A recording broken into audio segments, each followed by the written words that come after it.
Good morning. I would like to present on how you can maintain your customer trust and satisfaction with your product that you sell in Sari Star Store based on my interview in one of the owner of Sari Star Store here in our barangay. So, since hindi siya pumayag na magpa-video, um, sasabihin ko na lang sinulat niya na lang yung gusto niyang i-share about how you can maintain the trust and satisfaction of your customer. The strategies that she shared about how to maintain the trust and satisfaction on her customer based on what she said. Alright, that building trust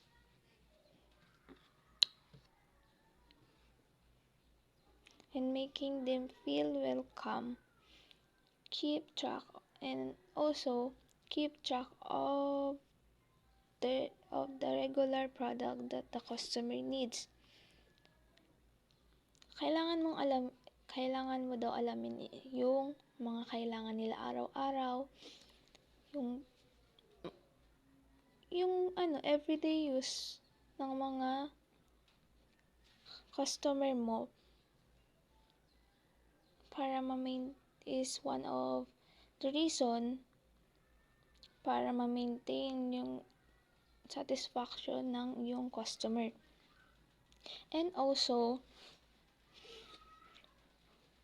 make sure to offer the new and freshness product so that the customer know that they can always count on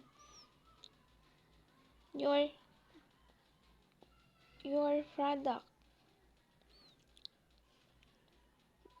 And also, dapat yung mga product mo dapat daw is laging fresh, laging bagong bili. Hindi pwede na maglalabas ka ng mga luma ng product, yung mga nabili na ng last week or last month, hindi mo na pwede yun kasi mababawasan na yung trust ng customer sa'yo.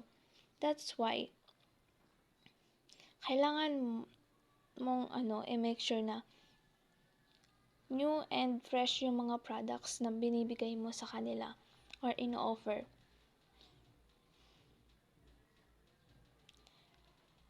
And she told also that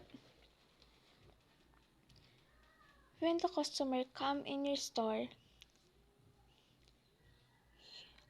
always have a smile for everyone who walks in.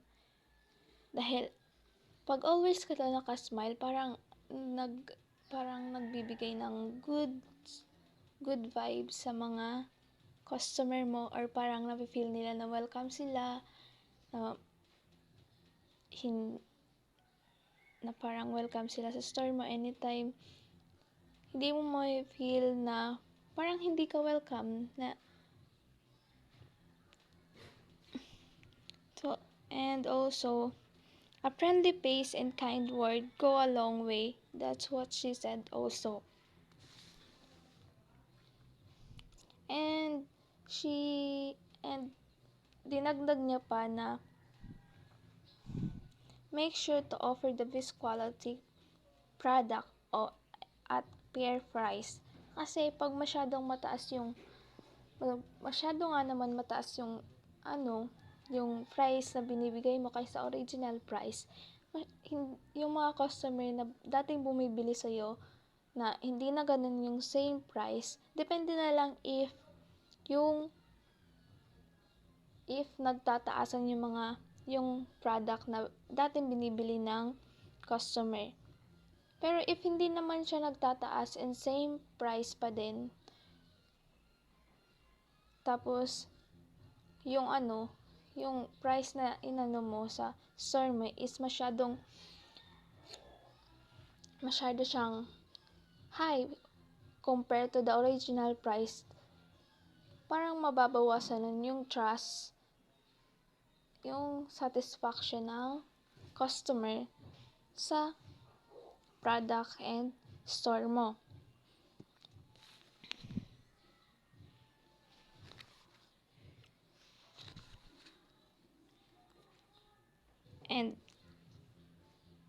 lastly, she mentioned that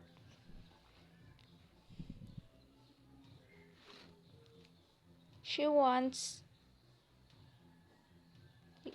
gusto niya yung store niya is to be a place where people can come together, connect, and feel like they belong.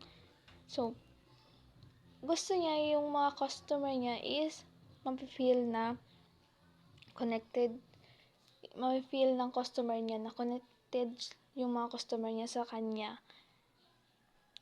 Halimbawa, yung like, parang, pag may bumibili, nakikipagkwentuhan siya, ganyan, para magkaroon siya ng connect sa mga customer niya. And para ma-feel nila na they belong, na anytime,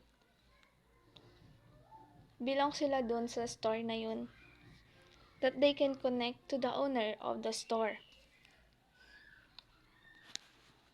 And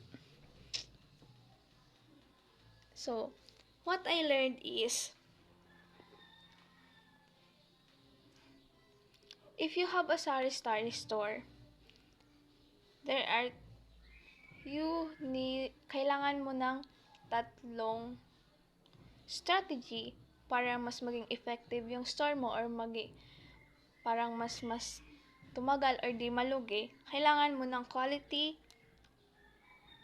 Quality is like offer fresh and good quality product with your customer. 2, friendliness. Kailangan mo maging friendly sa mga customer mo para ma-feel nila, like what she said, para ma-feel nila na, para magkaroon ng connection sa customer, para magkaroon ng connection sa kanila, and para naman para pag naikwento nila sa gustong mga bumili na iba pa sa sa store na yon, is masasabi na ganito, na maganda yung pag-approach ng owner, pag-approach sa kanila, pag-approach sa customer. Kaya kailangan din natin ng friendliness to creating a welcoming and positive atmosphere of the customer. And lastly, community. Kailangan natin yun to provide relationship and making customer feel valued.